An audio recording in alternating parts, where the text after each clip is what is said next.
Protesters continue to take to the streets this weekend after Memphis officials released video of 5 police officers beating Tyre Nichols during a traffic stop. His injuries so severe, he died 3 days later in the hospital. Yesterday, the Memphis Police Department announced that the Scorpion unit has been permanently deactivated.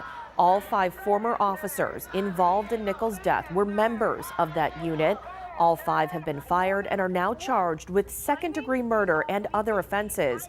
At least 2 of them are expected to plead not guilty. Well, this morning, one of the biggest questions on the minds of both activists locally and across the country is what needs to change in the future. 2 on Your Side's Danielle Church has more. I was very shocked and appalled. Buffalo NAACP President Mark Blue shares the same feelings as most who watched videos released of 5 Memphis police officers beating 29-year-old Tyre Nichols. And to make it even more egregious, beat by 5 black cops.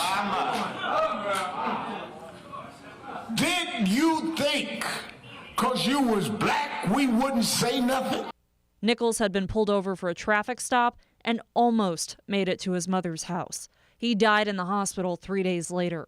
While the videos are disturbing, Blue says he was pleased with the quick response from the Memphis Police Department in removing the officers, adding it needs to be the standard for any future incidents of police brutality. We look at the disparity of treatment between white officers and black officers.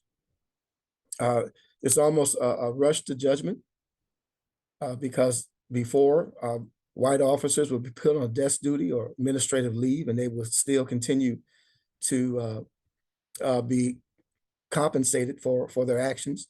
But in no way should this continue to persist. In 1991, Rodney King was beaten by police officers along a Los Angeles freeway. He did survive, but decades later, King's daughter breaks down watching Nichols beaten as well. We should be working together so that this never happens. It seems like it's no change except for hashtags and clear videos. Now the footage has been released. How much more bloodshed will it take before Congress acts?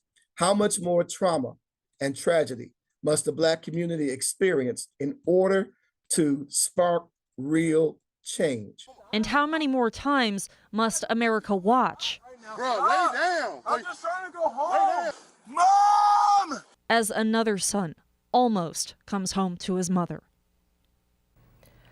Once again, that was 2 on Your Side's Danielle Church reporting. After George Floyd was killed by Minneapolis police officers in 2020, the House did pass the George Floyd Justice in Policing Act of 2021. The bill increases accountability for law enforcement misconduct, restricts certain policing practices, and establishes best practices and training requirements, among other things. It has yet to receive a vote in the Senate.